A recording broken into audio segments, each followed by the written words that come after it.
Welcome back to another episode of This Is Fine, the podcast that dives into the wonderful world of technology, cybersecurity, and government contracting. I'm your host, Matt Triner, CEO of Hunter Strategy. Today, we have a couple of heavy hitters in the chat to talk about important fundamentals in government contracting, specifically government contract types. We're going to call this 101. Joining us to share their insights on this topic, we have John Czaika, Vice President of Strategic Initiatives, and Kevin Belanga, Chief Growth Officer, both members of our team here at Hunter. So pop in your earbuds, settle in for a fun-filled ride of tech jargon, contracts jargon, and let's unravel the mysteries of government contracts with our guests. So to start off, welcome, gentlemen. Thank you for being here. Thank you. Thanks for having us. So we throw around terms all the time: fixed price, time and materials, cost plus. These are things that get thrown around a lot. And the reason why I think we made this a topic is because so many people that have served under each and every individual type of contract through their career as software engineers and cybersecurity folks have never really had anybody sit down and explain to them what these are and why the government is making these decisions and how things are actually operating at the contractual level versus the technology level.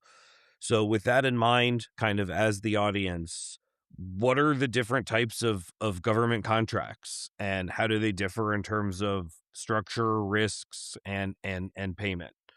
So John, do you want to take that one to start? Sure. So generally speaking, we're talking FAR-based contracts. So I want to clarify there, right? When you're working with the government, you are generally in the space of the federal acquisition regulation. Depending on what component, there are additional supplemental guidance there. And then we could talk outside of FAR or non-FAR-based contracts, right? OTAs, the popular one. So the ones you typically see when working with the government are going to be your fixed price contract, your TNN, and then also your cost reimbursement. And from there, the way I listed them actually risk slides, right? So if you're in a fixed price environment, all of the risk is on the contractor to perform. And then as you move into TNN, it is a shared risk. And then once you get into cost, it is full risk on the government. Now, I'm going to break down why that is. So if you have a fixed price contract, and that could be a firm fixed price or FFP, you also have fixed price incentive fee, and fixed price award fee. You typically don't see the FPAF too often anymore, but I am aware that we still use FPIF, price incentive fee, pretty routinely if we're trying to derive additional value while keeping risk in check from the stance of the government, right? So now I need to make sure that I nail my prices because I'm assuming all risk is industry and I'm going to guarantee the work. So there's a set of objectives and tasks, and each of those are tied to a specific payment. So if I deliver something, i.e. a deliverable or data in a Cedral, right, this is where I receive my payment as a vendor. So you'll always see fixed prices tied to a specific deliverable or a performance objective. Now, when we shift into that middle ground, right, I said T&M, there's also labor hour in this category as well. This is considered a non-fixed price contract, right? You'll hear lots of different terms the way the FAR references them. So non-fixed price can be T&M or LH, as well as cost. I'm going to talk about T&M and labor hour very briefly. They're pretty straightforward, right? So let's start with labor hour. It's exactly what it sounds like. There's a schedule of labor categories in your contract, and you try to target what your level of effort would be with the government. Typically, it ends up coming in as a full-time equivalent or FTE, and the number of basis hours will change there. There's a whole bunch of different numbers. Every time they add a federal holiday, that changes. Depending on our benefits package, that can be adjusted, right? So those numbers will vary anywhere from, I've seen 1824, and some people will still do 2088. So it really depends on how the vendor will manage that piece. So those base hours will always obviously change the rate. The higher the number of base hours, the lower the rate. So typically what I see on labor hour contracts comes in right around 1880. Or now 1872 with the addition of a new federal holiday in the preceding 3 years. So now let's talk a little bit about TNN. Time and materials is labor hours plus materials. So if you have a contract that has a high number of incidental expenses that are going to arise, this is where TNM can really shine, right? So let's say Hunter Strategy, we secure some work wherein we need to deliver, let's say, 1,000 specific licenses that also need a lot of hands-on work to train the government or also provide any type of integration service. That's where you'll see if there's a balance. T&M typically starts emerging because we have to pass through those costs from the licenses So we have at cost plus material fee or material handling plus G&A, right? Now, when we get into that space, those are the additional expenses that are highly scrutinized because the government wants to make sure that they're getting a fair deal. They'll typically ask us about the way we procure things, and they'll also turn around and start asking, "Did you get three quotes? How did you find this price?" And make sure that they determine the price fair and reasonable as well before they accept those materials. And then from there, labor hour, same thing. Now, that's pretty much a shared risk based on that model. When we shift over into cost reimbursement, right, this is where you have all of your C type contracts, right? So you have cost plus incentive, cost plus award, um, cost plus fixed fee, right? So these are all different types of cost contracts. When you get into the cost realm, right, or us as a vendor, we need to have approved rates through DCAA. So we have to go through an audit. And we also need to make sure that our procurement system is up to par. They take a look at our books and ask, how did you derive these rates based off of your established cost pools? And now we start getting into what our direct costs are and then what we burden it with. So you'll hear things. Generally, we talk about this as a wrap rate in the pricing world. When you get into cost, it's cost pools, right? And it's the accumulation of those cost pools that build up to your fully burdened rate. Now, there's a high amount of scrutiny in cost type contracts and a heavy burden placed onto the vendor. So when we receive those contracts, there's so much additional work that needs to be done. And in order to maintain our books and maintain compliance with CAS, there's also a high amount of uncertainty in your requirement, right? That's why the government is willing to shift the risk onto them because they don't have a clear objective. There's so much uncertainty between now and completion of objective that they're unable to estimate what that amount is. That's the appropriate use of cost. In fact, if I remember correctly, the FAR actually says the preference is fixed price contracts, right? So even if there's a high degree of uncertainty, you still have that shared risk area in the middle of T&M and labor hour. And the goal, going back to better buying power 3.0 at this point, is to start T&M and then quickly shift into fixed price once we are fully able to derive the level of effort and the amount of risk that is appropriately managed by each party. So, just to kind of follow up on that, and I guess this is more for Kevin, have you noticed from a business development standpoint, like different types of contracts associated with different types of work? Yeah, so that's actually a perfect lead in. Well, I was just gonna say that really, I mean, government contracting is certainly shifting more towards the firm fixed price paradigm, just kind of overall these days, especially on the DoD side of the house. So more kind of outcome based type acquisitions, which is what you generally get with the firm fixed price. But the other thing you're seeing a lot of as well is certainly and John talked about it a little bit, a firm fixed price level of effort or level of or labor hour, right? Where you get kind of so with FFP generally, all the onus, all the risk kind of gets shifted to the offerer, right? But with firm fixed price level of effort, it's a little bit more, I think, of a shared burden because while the government's paying for an outcome, it's still being time boxed and it's still being kind of there's a level of effort that's associated with it that if it's a little bit off, you run out of hours, you're not necessarily as beholden to it as you are with sort of a traditional like FFP contract, right? But that also brings an additional sort of layer of scrutiny in the sense that the government's going to want to know, they're going to want to have a lot more heavy reporting on kind of like what you're doing with your time, right? So, and we've certainly seen a lot of that with some of the FFP contracts that we've had historically at Hunter Strategy. So I think it's important for folks in industry to get very, very comfortable with firm fixed price and to get comfortable with FFP. You have to get better at all those things that John was just talking about, understanding your overhead, knowing what your wrap rates are, all those things, because you have to, be able to properly estimate things. You have to properly be able to come in with a price point that you're comfortable that you can deliver against. So, and I feel like us at Hunter Strategy, that's something that we've always been comfortable with, and we've just gotten it's just been sort of strength over strength over the years.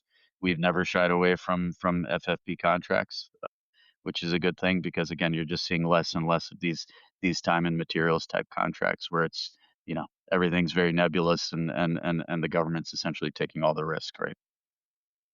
So, one thing that I think, and this might shift us from 101 to 201 or 301 for a moment, but I think that the idea that fixed price contracting shifts the risk to the offerer is something that confuses technologists a little bit, because a lot of times, in my experience, the government doesn't really write the contract for outcomes. They kind of skirt that line of writing the contract for a certain amount of level of effort and using fixed price as the mechanism to do that. And that feels risky to me, right? That feels like, and I this is a comment I've made a bunch of times, which is when people, because very senior engineers, people that have been in this industry a long time, worked under a lot of cost contracts, worked under a lot of T&M contracts, maybe have not fully been cognizant of this shift,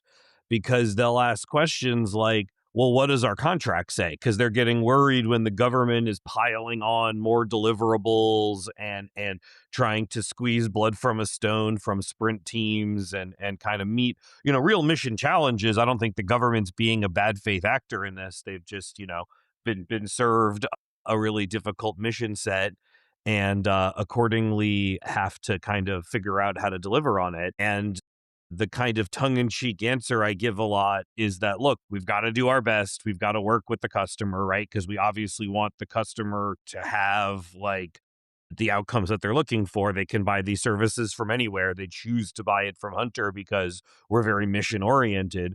But at the same time, if I were to give you this engineer that contract and you were to read it, you would be just as confused as when you started the conversation. And if we walk around in circles and chant the name of the agency, as long as we do it with the right number of people specified, we've technically met our contractual deliverables. Again, no one's going to be happy about that. We need to find another way, right? So I'm not suggesting that makes it okay, but I think that doesn't box well with people understanding what is risk in contracting. Because certainly we've all seen the acquisition guidance, or I've seen it, that says, hey, fixed prices is burdens on the contractor. But when you don't have a good understanding of deliverables, it feels like the risk is on the government as well. So I'm very curious what you guys think about that, how the government evaluates risk. And again, talking to these people that are not necessarily using the capital R risk in the FAR and DUIA handbooks. They're looking at the lowercase vernacular of risk when it's really just the risk of not achieving the sometimes shifting outcomes. No, I completely agree with what you're saying. I mean, and we've seen it, some of the silly deliverables, right, in the past that we're getting paid against or we're invoicing against, like on an FFP contract. Maybe maybe the government is not deriving the level of value that they should be out of those. Maybe there's not enough thought that's going around like, hey, you should be delivering sort of this discrete thing, right? Like, by the end of the first 4 months or the first 3 months of performance, prior to, you guys being able to invoice. Um, so I think I definitely think there's some tightening up there that needs to be done on the government side. There needs to be more thought into how those types of things are done. I don't know. Does that sort of answer your question a little bit there, Matt? I mean, I do think that's a good answer. I think that for me, I think that the answer that I give when people hone in on risk, and John, I'm curious what you think here, is the risk to the government, especially at the CS and contracts officer level, is overrunning of budget, right? Not necessarily mission success, although certainly mission success should be part of it, but that's not what's incentivized at the macro level. And fixed price contract guarantees that you don't go over budget, right? That is the outcome, that is the risk to the contractor. And when you start talking about agile development at a fixed price contract, you kind of end up with these hokey deliverable concepts, which again, if you have a good faith contractor, which we've always tried to be, you always work inside of giving the level of effort that you promise for your sprint structure and using the various kind of team estimation processes and points and other things to kind of understand how to track a team that should be working against it. But I've also seen that perversed and turned into the government is buying 100 points a sprint, which is like just another way of doing a labor hour contract with extra steps, right? because at that point, then the only way to be reasonably back and forth is to assign hours to point value, which is very anti-agility in concept. Yeah. So I guess, because I know this is a hard question. This is a question a lot of people try to solve. I'm just trying to figure out what's the succinct way that we can kind of answer, like, why does the government believe, holistically, not capital R risk in the FAR, but kind of in the vernacular, why do they believe firm fixed prices is lower risk? Well, I'll say when it comes to risk, there's two pieces we need to consider. You are talking about the one, right? Capital R risk, where we look at objectives in terms of cost, schedule, and performance. So the trifecta for every program that they tend to look at, well, each project within a program office. Those are the ones that we're forced to push during acquisition strategy processing. So no matter what the dollar value is, I either have to do an acquisition plan or an acquisition strategy. Strategy typically focuses more on program risk than just the contract itself. If I'm talking about an acquisition plan, I'm looking at more so the risk to the contract. All right. So always remember those three, right? Because that's how the government is going to approach it. Now, that second piece that plays into this is culture, right? There have been a number of offices that I've worked at that have understood the very key difference between a risk and an issue. There are offices that will truly go through the risk management process and say, is this high in likelihood and severity? And truly measure it without having the risk averse culture or attitude that unfortunately we see time and time again. Right. It's easier to say that's a high risk. We can't take on that risk and figure out ways to avoid it. Or, right, and this kind of enters into why we see fixed price. Or wait a second, we can push all the risk off on the vendor, right? So going way, way back, one of the driving reasons that we see a lot of fixed price today is better buying power 1.0. I believe it was 2009, 2010 timeframe where that came out. Better buying power that I've referenced now twice, right? So I'll explain what this is. I believe it was Shay Assad and the team up at what is now known as DPC, Defense Pricing and Contracts. Don't quote me on that. I believe that's what they're called today. They are up at the OUSD level, right? And they report to Acquisitions and Sustainment, or A&S. They drive all contract policy, right? They're always behind that. And that's a good thing, right? We have a centralized button to say, hey, in DoD, contracts policy is here, right? So we can always go to that organization, and there are specific individuals appointed in there who have developed these policies over 30 plus years of contracting experience, right? So these are the brilliant minds that are driving that. And that's a good thing to have that level of experience and expertise there because they've seen it, right? State Farm is it, right? Or farmers, they know a thing or two because they've seen a thing or two.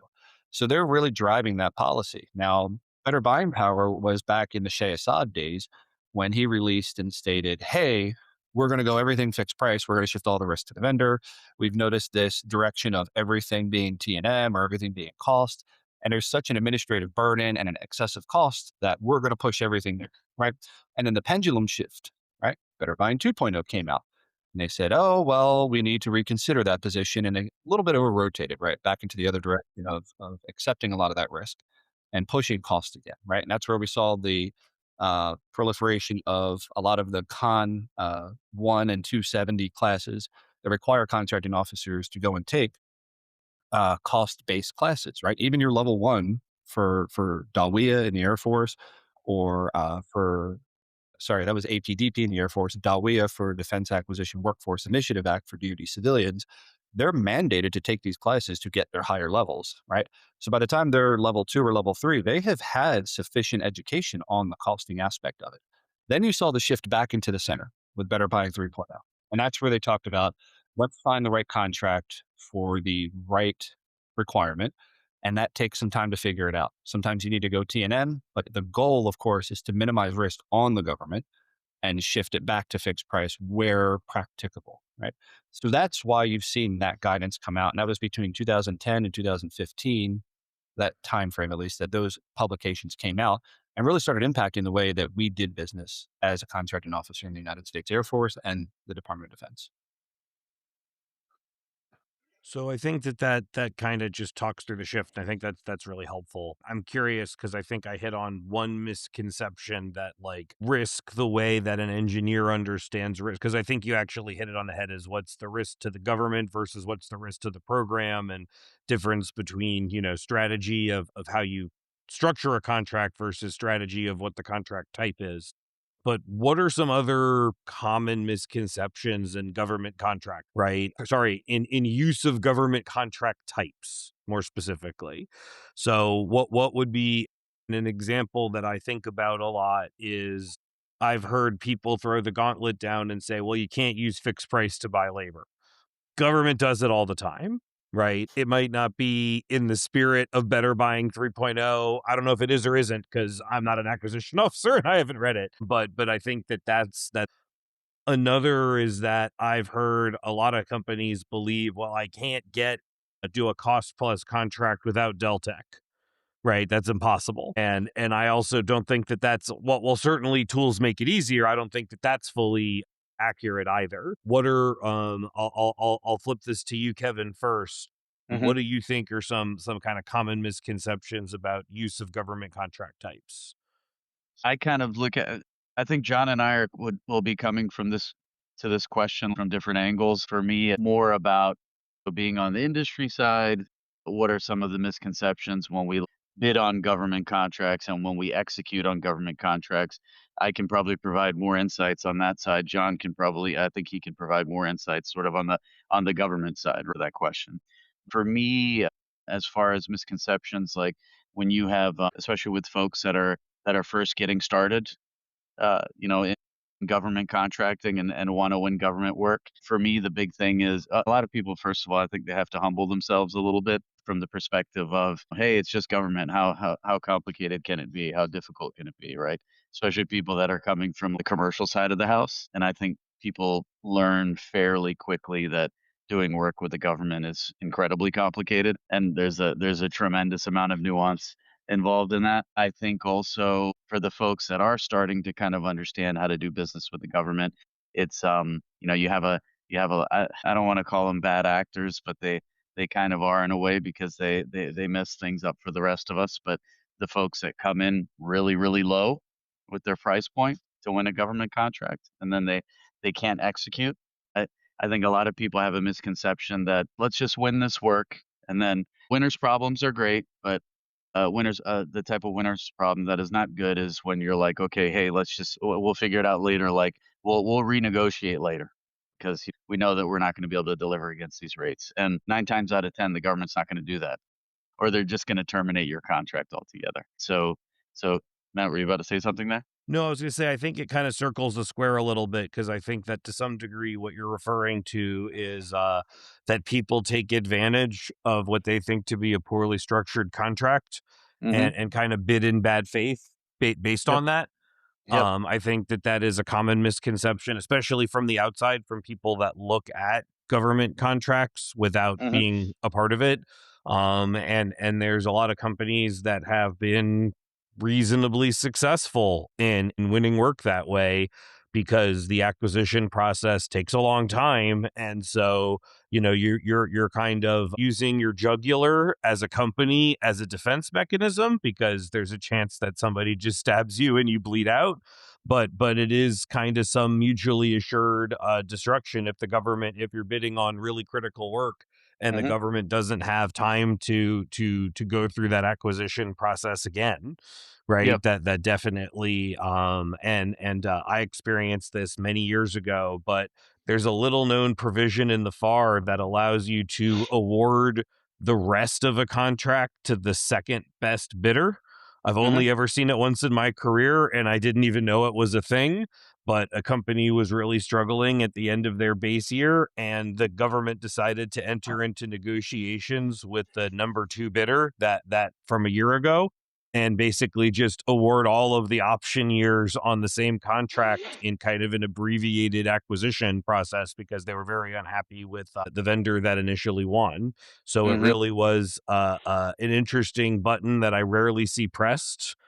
But the FAR for all of the people's complaints about it, right? For all Mhm. the people that are saying that the FAR is problematic, the more I've had experience with it with a good contract shop that understands how to create the outcomes that the program office is looking for. I've said this before and I'll say it again. If you can't get the outcomes you want using the FAR, it's a user error. That user might be the contract shop, that user might be the program office. There's a lot of nuance in that, but the FAR gives wide latitude and creativity to the government if you know how to use it. Yep. So, Yep. John, what are some other misconceptions that you can think of? You grabbed the one right out, and I'll say it a little bit differently.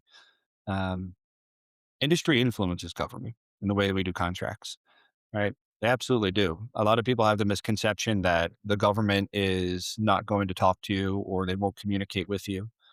The issue is that if, as a government contracting officer or a PM or anybody involved in that process, that source selection process, doesn't matter if you're buying a $100,000 simplified acquisition, widget, right? COTS widget, or you're buying a multi-billion-dollar weapon system. There's a way that we are supposed to communicate with industry during an active source selection, right? That's all, right? So I would say from industry, right? I don't take it personal when contracts or somebody is short with me or doesn't elaborate during that process because there's fear, rightfully so, because of those bad actors that Kevin talked about, right? There's another type of bad actor, and that's the protest everything bad actor, right? You were unfair in some way, shape, or form and provided information to somebody else that you didn't provide to me. And that can kill an acquisition, right? So the reason that you see this fear is because one, it has materialized in the past, but two, just because it materialized doesn't mean that let's ask the question: what's the impact of that materializing? It's huge. Right now, I killed my mission owner's need because I communicated incorrectly. So just because that communication seems a certain way, very structured, doesn't mean that you are not influencing a government contracting officer, right? I can't tell you how many times I took in questions. And I mean, there were acquisitions where we had like 1,000+ questions come in and we considered every single one of them, right? While some of them we may or may not have laughed at because of how silly some of the questions are, right? I'll be honest, right? People are people. They'll ask some silly questions, but many of them are very well thought out. And if you read into them, you can understand industry's real concern, right? So an industry partner's real concern is that in performance of the contract as it's currently written, it's not going to work. Or it's gonna have this immense risk now, right? So reconsider the way you've approached this. So that's my big piece here is that the misconception is that industry, once that we enter that source selection, post-market research, that you can't influence the way things are going to come out. No, you absolutely can. Right. And I've seen it time and time again where contracting does take the consideration or the program manager or technical expert does take it and say, well, yeah, you're right. We should have had a DD 250 on that one. Right. And they'll go and they'll make the change. So to follow up on that, right? And I'm curious if and I'll ask first this on Kevin's side more from the business development angle. Do you see government agencies seeking input on what contract type to use for certain work? So they certainly are. I mean, it's generally a part of the, market research. A lot of times government agencies will ask, "Hey, does industry have sort of like a suggested contract type that we should use for this acquisition?" It doesn't happen all the time. Maybe it should happen all the time, right? Because it's just another data point, right? And it's just further engagement. Because I always, again, selfishly feel like the government needs to do a better job of engaging with industry, and I think it needs to be done not just always through RFIs and sources sought, and then them just doing sort of these huge industry days where there's 1,000 people and they're just briefing through slides, right? Me personally, I think that the government needs to figure out a better way to even engage with industry on a one-on-one basis. So they've really gotten away from that in recent years, which is I think is it's not a good thing for anybody, right? Because I think they're gonna get more noise, right? Because 'Cause they're getting more people that are just sort of swinging into the wind, right? And, I think if they were able to get more sort of direct, earnest communication with industry, they would also be able to formulate their requirements better just kind of overall, and that goes from what contract type to use to, kind of, honing in on specificities about specific technologies and all those types of things. Yeah, that's a big piece of the acquisition plan, right? So You're correct in that that happens during the market research phase, right? So market research is commensurate in size and complexity with said requirement. So if I'm buying something simple that I bought 100 times, I probably am going to push to rapidly do my market research. I already understand it. I've bought it 100 times. I've kept up to date, right? Market research is not a one, oh, it's done, right? It's it's continuous in nature. So during the during the performance of said contract, I'm still out there looking at competitors, right? I'm understanding what the market landscape is, and I have, if depending on what my position is, I may have a team of people who are available to do that work as well. So I've been party to acquisitions where we did say, hey, we're going to have an open call. We're going to do this big industry day.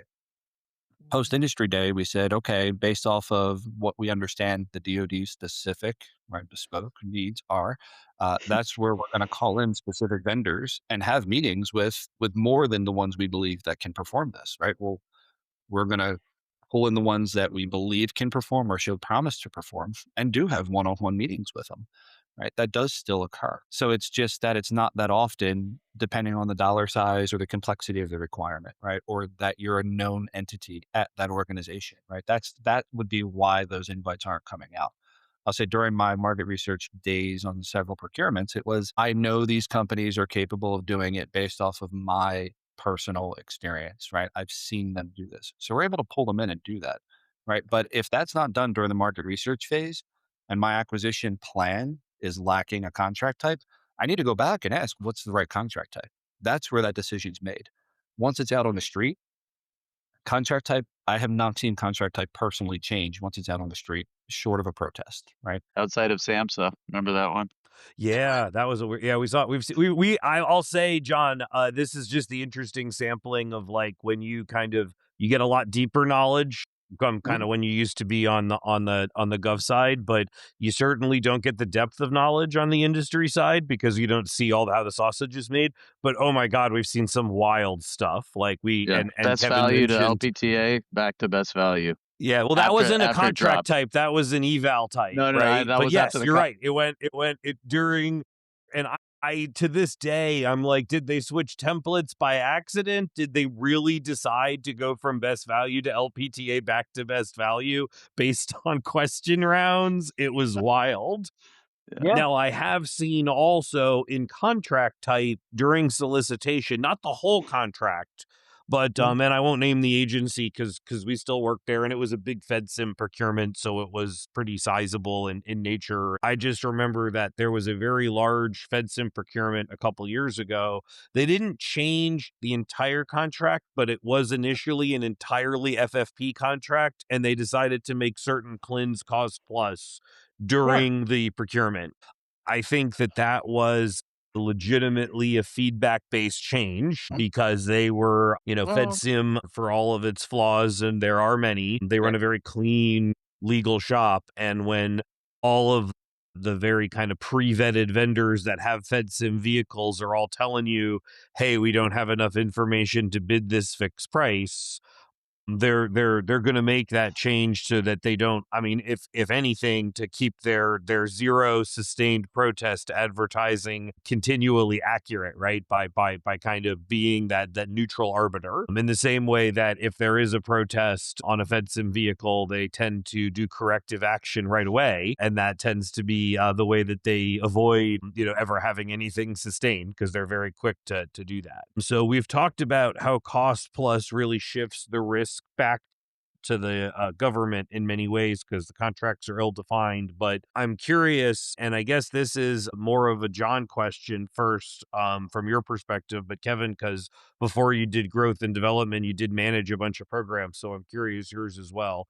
In Mhm. what ways does cost plus create risk to the vendor? Because I know that's the inverse. It's to avoid risk to the vendor because the government's absorbing a lot of risk. But I personally don't think it's without risk to the vendor. No, definitely not. But yeah. Yeah, Yeah. level of effort to actually track everything that's going on a cost reimbursable contract. I mean, you need people just dedicated to that on the vendor side. Yeah, I think compliance is a big issue as well, right? So let's say you're a couple years into your cost contract and your rates have to be adjusted. You have to get those rates pre-approved by DCAA, and that takes some time. So from a vendor standpoint, if I'm not really doing true forecasting and understanding where the market is going for my labor, I could have some solvency issues if my business is growing and scaling and it represents a large amount of my revenue. Right. So that's the big risk to the vendors, right? If I don't have my rates locked down and I'm not watching industry and how it's moving, and I don't have my forward price rating agreement or FPRA established with DCAA and DCMA, right? If I don't have those in place and I'm not accurately staying on top of them and have that dedicated overhead team doing that, what happens if the labor market increases in wages and I didn't account for that? And now I either have lower quality of output, or I have a retention issue, or I have an issue hiring if there's any new positions, right? Sometimes people hit lotteries, not buses. I'm not big on the bus theory, but sometimes people move on for the right reasons. And when those gaps open up, I need to hire qualified talent, right? That makes it very difficult if I'm not on top of my rate. So from my perspective, that's the biggest issue for the vendor is a financial risk, right? If I'm not dedicating an entire team to forward looking on those items, I risk solvency for my company. Yep. Yep. And I mean, just reporting on that stuff as well. I mean, it's a real bear. And it's generally something that's you're seeing it less and less. At least I feel like I'm seeing cost plus contracts less and less. There's certainly more prevalent on certain vehicles, like Oasis, for instance, had a lot of cost plus contracts. Will remains to be seen Seaport whether. loves them. Seaport loves cost plus. I Yeah, was gonna say yeah. we got So Seaport. some Yeah, yeah, it's the Navy seems to be very wedded to that contract approach. Not even I don't know enough about the mission that they're doing in some of those areas to know whether that's an appropriate contract type or not. So either I'm did not I. even judging it. I just know that it's I'm on a listserv that has a lot of them and I look at them and they are very heavy in cost fixed fee and some cost incentive fee. I don't think Mm, I've seen a cost award fee yet. interesting. So just to kind of keep closing on time, what advice would you give to smaller companies that are coming into the government space for the first time when it comes to scrutiny of contract types? And I'll start with you, Kevin, and then I'll flip it over to John. I mean, you definitely understand what you're getting yourself into. Obviously understand what the different types of contract types are. To John's point, all of the sort of nuance and detail that's required with something like cost plus type contract versus firm fixed price. It's very different. So you have to make sure that you have the overhead staff and you have the understanding of what needs to be done for you to stay compliant with your contract. So all those types of things and associated with that are you gotta have your arms around your costs. Number 1, you gotta come in within the competitive range to even win the contract in the first place, and you gotta make sure you're coming in at a rate that you can actually deliver against and have some semblance of profitability. So I think all of those things and, in conjunction with compliance at all levels of the contract, understanding what each contract type requires from a compliance perspective, not just contract type, but just each individual contract as well within those types. They're all going to have various nuances of that. Yeah, and that's just the beginning of the fun. Then it's beginning. You win the contract and you're on the ground over there, and it's figuring out how to actually execute in lockdown environments and leveraging antiquated technologies and all that good stuff, right? Yeah. John, what do you think? Advice for small businesses outside Yeah. of what Kevin said. Watch War Dogs and Pentagon Wars. No, so on a serious note, I'd say that find somebody to partner with, find strategic partners because they've done it before and they understand it, and they're going to help guide you through a lot of these unique challenges. Being a sub on a contract is not a bad thing, right? It exposes you to the way the government works, and you get a little bit closer to the sun at that point when you finally understand, oh, this is how they work. So now that when you go to bid on it, you start to understand a little bit of the nuances of the contract type and structure. Because at the end of the day, the contracting official has to make a decision on contract type, and they document that in the file, and there's a reason for it, right? So without knowing that, hey, the work is we're unable to articulate the level of effort, then you'll see why you'll have more flexibility in the contract type and maybe push some of the risk back to the government versus they've done this for the past 20 years. They know what they need, and it's just we need this to show up, or we need people to show up. They already know what they want, so that's why it's fixed price. So then it makes it a little bit easier for you to understand why you're bidding fixed price. It helps you understand who your competitors are, right? That's my biggest piece of advice. Partnerships, right? Identify strategic partnerships early, foster those and build those. Those are more valuable than any book or any movie that you can go see or any type of FAR you could read or or any type of publication, right? You learn by doing in this because it's constantly evolving and changing. That's a good point, John. Just to hammer on what he just said there about because Matt, that was something that we did with Hunter Strategy, right? I mean, you and I like just again our experience in the GovCon industry. We had developed that. That was a big advantage for us. We developed a lot of relationships over the years with large, mid-size, and other small primes. So we were able to get our foot in the door with a lot of those folks off of personal relationships. Them kind of knowing where we come in from sort of an integrity perspective and them having trust in us being able to deliver. And then, getting some of that initial rev through subcontracting that helped us. We always talk about, building the house right as you're living in it. And we're still doing a lot of that obviously, but that helped us at least kind of keep the lights on while we were kind of getting to know our environment and sort of understanding all these various nuances, right? So it's what I'll say I'll end on with it is that it's the contract type and a lot of the rules that are gamified is kind of the way I look at it is you kind of feel like I've worked with a lot of engineers that get really deep into reading the FAR and reading contract terms and things, and then they think there's this magic formula to if we just follow all the rules, we'll win work. And I think that that's something that you touched on, John, with having partnerships and having relationships, because ultimately the rules are a guideline for how they operate, but it's not the decision maker of what they do. And I think that that's kind of what I heard from both of you guys in different ways. So I want to add, you talked about engineers getting really deep. There's a lot of different professionals out there who try to understand the FAR.